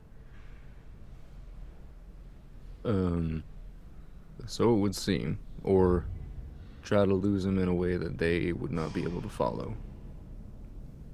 I don't know how many of us have gifts in more obscuring of a trail or anything like that, but if one happens to have that ability, it would be very useful to say that right about now.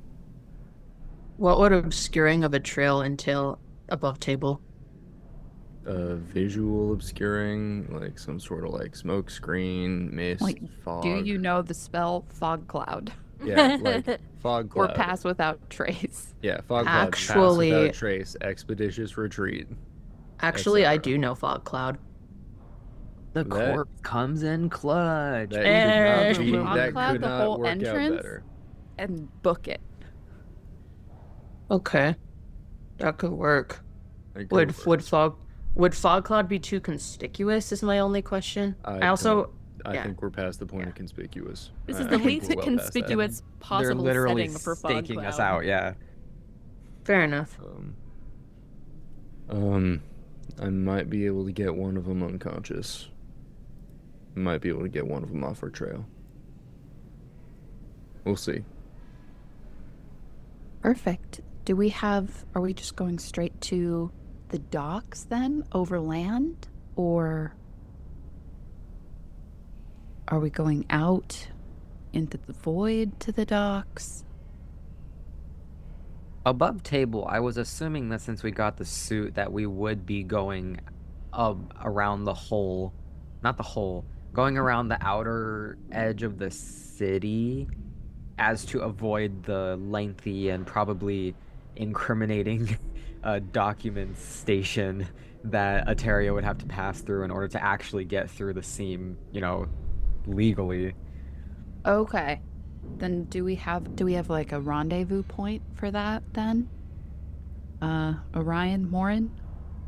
So my guess is that Chrys casts fog cloud. We run like hell and try to lose them in one of the secret floater outer point entry passages. I can do that for you. Real quick, Rook is gonna take his pipe and do a long, really long drag off of it, and then kind of aim his neck up and point the smoke directly at the ceiling, as I am going to use Tales from Beyond and see what it gives me.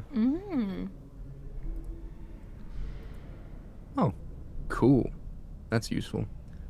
And as this kind of smoke apparates, it starts out gray and then it turns this kind of angry, bright, pinkish blue color. And then it almost congeals and coalesces as it kind of settles back down. And on Rook's belt, it almost solidifies into this weird, solid, smoky dagger that has just materialized there and is on his belt right behind his other knife. Awesome. Narrator question. Long jumps are usually, if you get a running start, it's the same number of feet as your strength score. Yes. Is there any way we could fun flavor it to involve dexterity for Morin as a floater? I think probably not, because it is a feature of raw strength to be able to push yourself forward. Dexterity is more strength launches you in the air, dexterity is how you land, if that makes sense, right? So I think that it takes your strength to launch yourself forward. Could maybe an incredibly skilled acrobatics check allow you to grab the edge if you weren't quite far enough? Maybe, but I think that you can't necessarily swap those scores for that purpose. Okay, fantastic. Not doing that. Gravity is not my forte. You do have a grappling hook. I mean, just as a tool. Yes. But would it be the most stealthy thing possible while we're booking it to be swinging a hook every time I'm jumping? There's gonna be a off the massive 20-foot? fog cloud. It's not. Nothing about this is inconspicuous. They're gonna I'm kind see of worried about how conspicuous we're being about this, actually. They already know we're here, is the thing, Yeah, Okay, there's- but we want to there's get out no- without them seeing us. There's That's no not way to gonna get out without them seeing us, unless. Oh, do tell. Okay, hear me out here. We fog cloud the front entrance to make it seem like we're dipping out the front entrance. We leave out the back entrance after we know that they're all rushing to the front. Or vice versa. Or I'm vice worried versa. about the back entrance because of the shape. Oh, yeah, big guy. Question above table. Entertaining that idea. Because I have a familiar. Would it be possible? Because Chantrell can cast spells at a distance from me. Mm-hmm. I can cast spells through Chantrell. So if that's useful at all, if we want to I mean, but then you need Chantrell to get back to you, right? Is the only problem. I mean, I have something that could very briefly create a stand-in, so to speak, at the back. while the rest of us rush Oh, out. that's right. So that is an option. That's right, I forgot. So, okay, so the plan as I see it so far is Chrys casts Fog Cloud at the back, and I make a little stand-in dude there. We rush out. They think that we're at the back, go to the back, we run like hell out the front and just keep going. Yup. That sounds about right. Alrighty. Yeah. Foolproof. How And many it's feet would really you gotta say? be a commotion. Yeah. Right. Hey, Ray, by any chance, how many feet between the back door and the front door are there? Of this shotgun building that I described as being very, very long, Yeah. more than 30. Ah.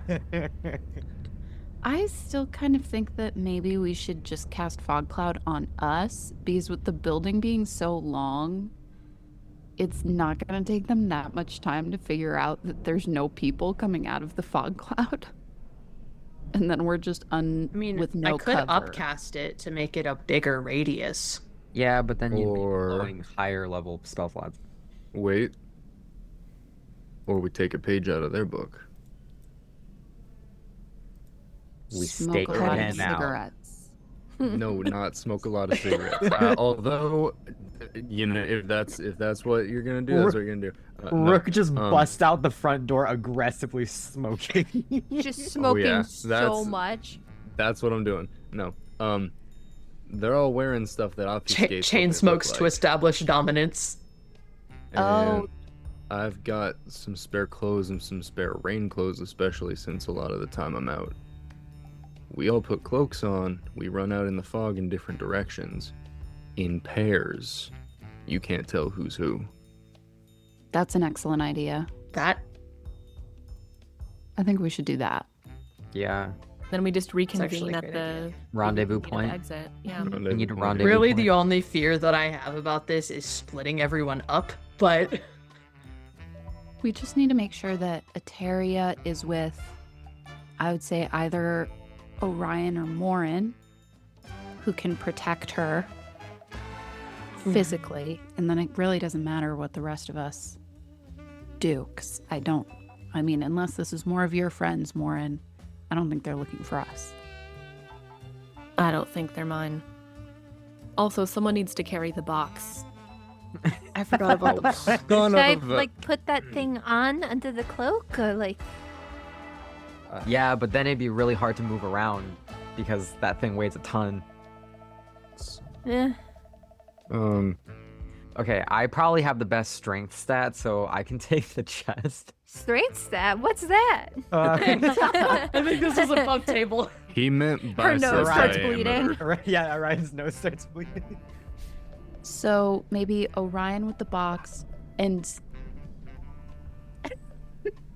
I kind of think that Orion should go with not Eteria, because Orion will be somewhat visible with the box. So maybe Morin and Eteria? I can do that. My hands will be free. It'll be a pleasure. Okay. Make an insight check on that one. Valentine's just like, I don't have time. Right. We're all gonna die. Yeah. And then Orion. I can travel with Orion. And I got Chrys then. Perfect. Right. And I guess final order of business. What's our rendezvous point? I can describe to everyone the nearest floater exit that I know of and generally the route to get there, and then I'd assume that most of us, except for Chrys, would be familiar enough with the street layout to get back to a street that they need to be on to get there. And Chrys is with Rook, so I think he's good there. Yeah, the nearest floater exit is in the back of a warehouse nearby that has a wall that is the outside hull of the ship. It is, in the far reaches, sort of in a more industrial part of the city. but close enough here to the residential area that that's where some people go to work in those warehouses there. So you know that if you enter that building and go to the back, there is essentially a special filing room that if you move some of the filing cabinets and whatnot, there is a crack in the hull where you can slip out into the void. All right. Do we want to send... I'm thinking maybe Porter and I go first, because Porter will have the suit. So then if... Oh, Orion. Sorry. Yes. And Please don't put me in there. I don't run very well. Capable of making themselves look like someone else.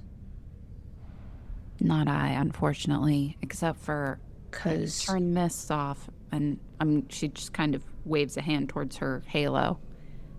double checking something. I unfortunately lack that ability.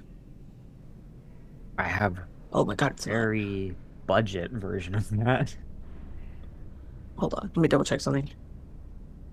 I will say Valentine's hair is dyed, but you are, ostensibly an elf as well. Oh my god, it's Looks not. similar to Eteria in some ways. Because Your hair is the wrong color, but Because we just finished a long rest, so I can prepare spells. mm-hmm. I have a spell where I can make myself look different. I have disguise self above table. I could repair that and make myself look like a Teria. I'm kind of for that. Yeah. Yeah. So then, are we If going? you with really wanted to are be- we going with obfuscation or overt?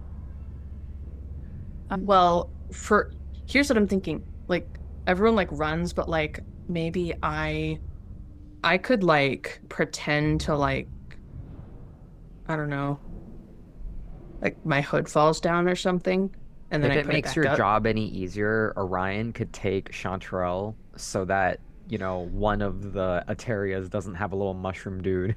That would be good. Well, Yep. would I be... I know... I'm pretty sure that this is not how this would work in real life, but would it be possible for Valentine to wash the dye from her hair in, these few moments? I will say how it works for you. You have to basically be constantly dyeing your hair because the radiant shine inherent to your body constantly bleaches your hair and forces its way through. So you're dyeing your hair weekly. So I would say if you focused hard and really tapped into that power within yourself, you could bleach out your hair in minutes. Awesome. No, just everyone just being done. like, no, I'm just imagining we're like, all right, we got a plan, let's go. And then we turn around and Valentine's just aggressively scrubbing her hair in the sink. 1 second, Oh, guys. One see, second. See, I just imagine her just going, I know. Yeah, just bugging out her eyes and you see, instead of red veins on her eyes getting bloodshot, it's just they start glowing a little bit on the edges. Mm-hmm. Exactly. But I will say, Valentine, in order to do this, though, you have to tap into that radiance within you, which requires touching the divinity in your blood. And in order to do that, I'm going to need a charisma saving throw from you. Fear. Oh, good thing Oh, I'm boy. good at those famous last words. Knocking on wood. Oh, 19. Oh. All right. You reach down within and you feel a pulsing current in time with your heartbeat inside of you, and then reach deeper into that part of your very soul that doesn't belong to you but belongs to the everything, the thing that is bigger than you. and this city and this everything. And you grab onto it, mold it in your hands, and push it out through your scalp. And your hair bleaches bright white. I hate doing that. At least, so if Chrys casts his spell, then we'll have one Eteria per pair. Ooh, that's great news. We're gonna Harry Potter this ish. Yup. I was gonna say. Orion is fascinated by the sudden hair change. Does everyone here have like some crazy going on with their hair? Is that what we got? Is that us? I think it's Chrys, just Orion. Chrys takes their hood down, says, people think my hair is weird, and you witness when they take their hood down.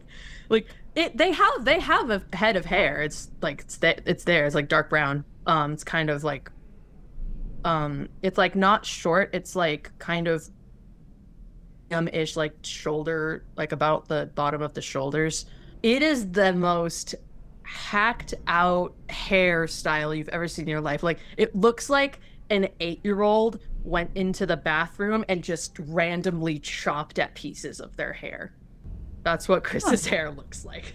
Like, there are some parts that are like tufted and normal, like haven't been really cut much, and then there's some that are just like very abruptly cut, like straight across.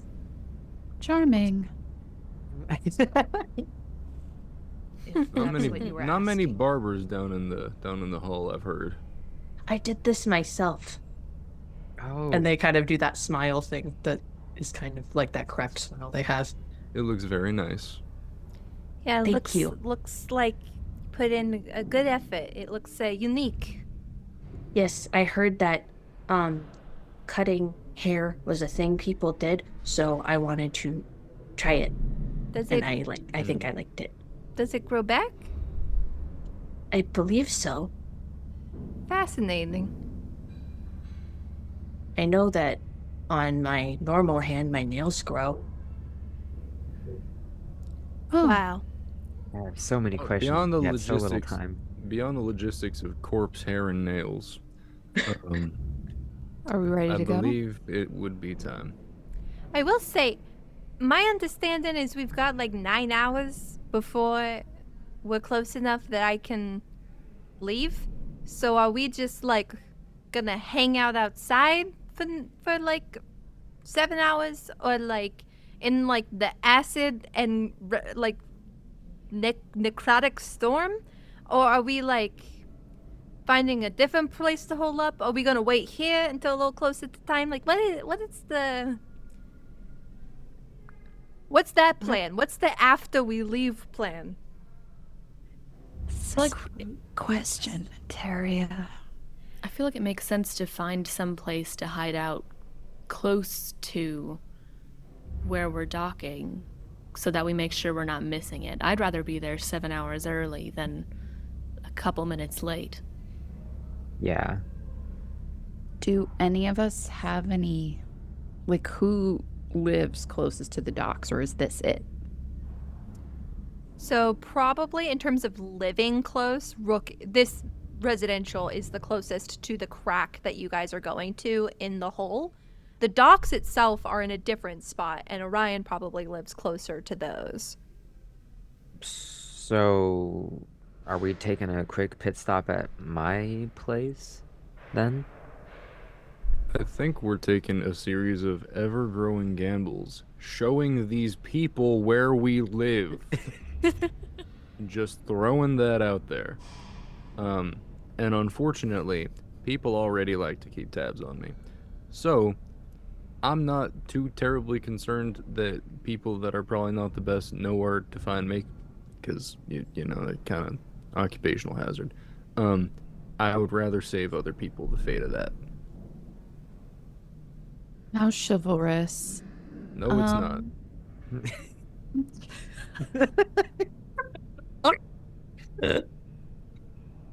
God, the beef. Okay. If we ever meet again, Rook, I'll have to teach you about the fine art of sarcasm. But until then, Oh, no. Don't mistake it. I know you're being sarcastic. I am simply ignoring that because I'm trying to do something to prioritize someone other than myself, and that seems to go well over the heads of half of you here. And quite frankly, now that I'm a little more rested, I can put it in a little more eloquent of a way. I apologize for my curtness yesterday, but I'm not gonna let myself stand here and be called chivalrous in a sarcastic way and self-righteous and goody two-shoes when I don't personally think it's anything wrong to care about someone else here on this God's forsaken hunk of rock. So, I would rather not put anyone else at risk. I only called you one of those things, and I agree. There's nothing wrong with caring about someone else if you're being paid to do so. We should go. Agreed. And Valentine, you look past Rook and you see Eteria give you a sort of a knowing look. And then she just sort of waves her hand behind Rook's back. And then... Do I notice that? It's behind you! What's your passive perception? I don't care if it's behind me, I'm petty. My passive perception is 14. Okay, no, it's too subtle. It's literally like man. she looks at Valentine and goes kind of like, you know. Good heavens! Behind you! So she doesn't Yeah. say anything or do anything. Remember that we are audio. Mm-hmm. All right. Yes, for the sake of the audience, I had my hand to my face and I did a sort of like, whatever gesture. Eyebrows up, hand flipped to the side, and went back to sort of covering my mouth in a demure, little sassy way. I hate describing myself like that, but that's where we're Okay, at. I forget literally every Very time we demure. record. Very sassy. Yeah. Oh, gosh. Maybe this warehouse area that we're heading to, maybe we can stay there for an hour, or we could make our way on the interior route, which would take us 4 hours or more if we're being stealthy, which we should be. And then we would get there right on time. Assuming no issues along the road or anything like that, could be optimal. We'd still have to come up with a different rendezvous point. True. Question for Ray. Did Eteria have a cloak? Eteria is wearing a big trench coat style jacket. Does not have a cloak per se. I know trench coats don't normally have a hood, but hers has a leather hood she can pull over her head for when it rains. Excuse me, for when it rains. But Because I was thinking that my, like I could switch cloaks with somebody to obfuscate it even more, maybe, because I would directly look like Eteria, and my cloak is very weird. It's that, remember, it's that patchworky multicolor thing. mm-hmm. And most of us were gonna take cloaks from Rook's closet anyways. Right. That's right. Now I remember. But I Yeah. think it's smart for one of us to have Eteria's actual hood. I think Right, and that's- especially the one that will look pretty much exactly like Eteria. Works for me. Eteria starts taking off Our her rendezvous, jacket. our rendezvous point could just be at a spot near the seam, like where we dock. If we're taking the interior route. And I just want to clarify, not to bog this down with a million questions, narrator, but taking the interior route to, that wouldn't preclude us kind of floating her into the seam, as was kind of the... No, you could sneak out. I'm sure floater-wise, there are ways out of the city that are closer to the docks, but the closer you get to the docks, the more the outside area of the ship is populated and has stuff going on, because they're preparing the city to be attached to this rip in reality. So there will be sun lashers out there. There will be other people there. That's something that Eteria was going to have to go through no matter what in order to get to the seam. Logistically, it hasn't been discussed a lot, but it seems like in terms of the deal, you've said you're getting Eteria in a suit outside the ship, and then actually getting through is all her prerogative. But getting out of the city there by the seam will be a slightly harder task than getting out of it down here. But it's definitely possible. I'm not telling you that it is not possible or that it's better to try to go the legitimate route through the gangway. It is simply saying it is tougher to do it there than it is down here. Can you remind me, the inside route was shorter than the outside route, right? It Time-wise? was 2 hours just going, or sorry, an hour, I believe I said, going normal. But stealthy, it was more like 2 hours to get up there. And then outside the ship, it could be 2 to 4 hours if you are going normal / careful because of the environmental factors. Okay. So if we wanted to eat time, then outside still seems like the best option. Yeah. Okay. I also want to say Chrys is going to be pretty useless regarding navigation, so whoever goes with Chrys quotes around it, Eteria, is going to need to know where they're going for sure. Well, Because Chrys will get lost. Chrys does not live up here. pretty sure I'm good on that front, so. Yeah. Rook's a native. Perfect. Okay. So Okay. our plan is fog cloud by the front door, and then we split off in different directions in 3 pairs, each with one Eteria / Eteria lookalike, and we meet up at the warehouse. Yeah. I'll say Morin is able to easily describe where this warehouse is. So you will all be able to find your way there, assuming you are with someone who is familiar with the area at least. The plan is set. Gonna split the party on me into three separate groups. Well, Well, I mean, if we're splitting, You're they welcome have for to that split idea. too. Hey, you know what? That's very right. And we'll see how it goes. All right. Any final things y'all do? I'll say you've distributed the cloaks. Eteria is now wearing, I think, Chrys's cloak, and Chrys is wearing what Eteria was wearing as her coat, right? Yes. Everybody What else can I is do wearing with ring my cloaks. what can I do with my cloak in the meantime? I think Eteria is wearing your cloak. Eteria's wearing. Oh, that's right. That's right. Yeah. And then we're all going to be wearing stuff from Rook. Mhm. Yeah, Valentine's replaced her clear sort of rain jacket with the cloak. And is there any last things y'all say or do before you leave the apartment and head towards the front door? Try not to die, everybody. Yeah, seconded. Isn't that just the day to day? I That's just true. sit in my house.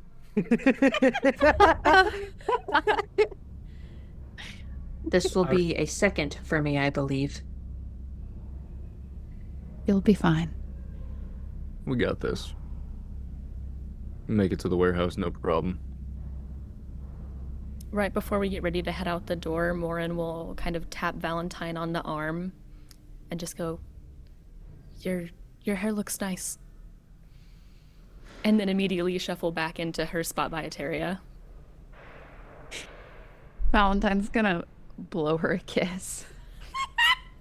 Ah. Morin just stares at you, makes no facial expression for a few seconds, and then gives like a slight professional nod and goes back to what she was doing and is just kind of staring wide-eyed at the floor. Happy Pride Little Month, does- everybody. So true. We're recording this in man, June. We if released that's this a- in January. We Little recorded this in does- June, guys. Little does Morin know that the that blowing a kiss is basically Valentine's equivalent of a professional nod? Oh, yeah. No. Gosh. Okay. Oh, Roll to miscommunications. flirt back. You are I able love them. to leave the apartment and walk down the staircase. Orion, deja vu in reverse, carrying this incredibly heavy spacesuit, basically, diving suit, spacesuit, as you are moving through this stairwell. You come to the front door, and there's a little, it's not nice, it's not horrible, it's just a little lobby area at the bottom of the stairs here. There is a double set of doors in the front with 2 glass panels on each door, trying to make it look a little inviting for people to come in. And as you get closer, you do see that the little kid is still sitting by the door. This time it seems to be back to rolling the truck aimlessly on the step. But right there, if anybody opens the door, the kid is going to notice. Before, like, obviously, like, probably before we even started going down the stairs, Chrys did the disguise self into a Teria. Is disguise self just physical and not voice? It's just physical, I believe. Okay. Chrys is just gonna look at everyone, but like they look exactly like a Teria now, and with Chris's voice, he's gonna go, "Does this look okay?" You're perfect, sweetheart. Let's go. The last thing I need is a marching order. As this spell goes off, you guys said you want to take off running. I need to know pairs, first, second, third, and direction. There is right, forward, left because of the T intersection. Okay. So I will need to know Which way are the people in the alley? You believe there are people in probably each alley. Damn. Okay. So maybe we should send I'm with Rook, so maybe we should send a Teria straight up the middle. Forward for the best chance of booking it out. Yeah. Mm-hmm. Is the left or the right side, which is the one with more, like, closer to more people? As you are looking out the front, you are basically smack dab in the middle of a shift. So it is pretty dead outside. There are a few people walking around, but it is not busy by any stretch. The busiest, keeping that in mind, the busiest option is forward. There are more people on the bigger street going forward than there are on the 2 smaller streets going left and right. And we believe the shape is to the right? Looking out at the apartment, the alley with the guy that was smoking was the alley that's to the left. And the shape went down that alley. You don't know if the shape went all the way to the back or if the shape is still in that alley.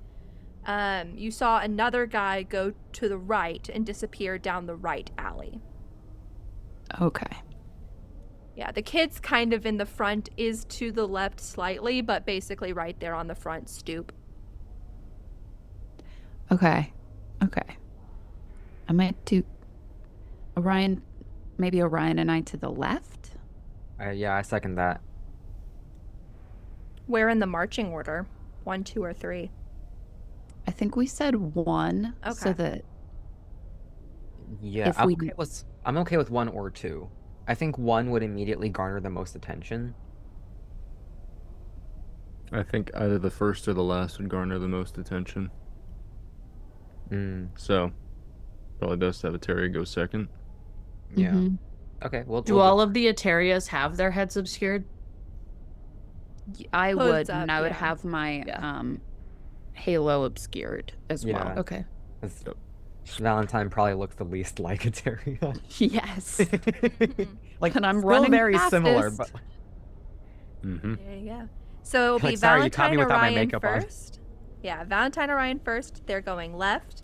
Then Morin and Eteria second, going forward. And then we will have Rook and Chrys going last, and they will be going right. Right is away from the direction of the warehouse, so you'll have to circle back around. But those who are going left will have the most direct route. Those who are going forward will have to go a block up and over. And those going right will have to do a little bit of a bigger circle to get there. Sounds good? Okay. Alrighty. Chill with me. Yep. Chrys, what does it look like when you cast Fog Cloud? Me? Yeah. Ooh, okay. It kind of reminds you guys of the steam down in the hull. Like, remember like how there was just steam everywhere because it was like because we were in 4th gear. So like Chris's fog cloud kind of reminds you less of actual fog and more of the hull steam and smoke and stuff. Nice. Cool. And the mist is pouring up from the grates in the street anyway, making it already pretty Right. misty outside. So you basically pull it up from those grates and coalesce it into this form in the street. And off you run.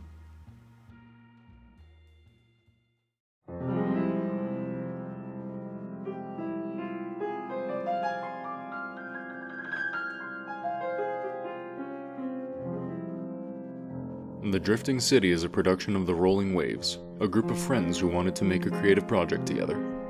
Your drifters are Lily Bell as Chrys, Aspen Langford as Morin, Porter Hurst as Orion, Victor Thorne as Rook, Marilyn David as Valentine, and Ray Hamilton as the narrator. Editing and sound design by everyone at The Rolling Waves. Episode titles and descriptions by everyone at The Rolling Waves. Music, sound effect, class, subclass, and other credits can be found in the episode description. Thank you for listening to our story. That's where we'll end this episode. Ugh. Oh boy. We're gonna die, guys.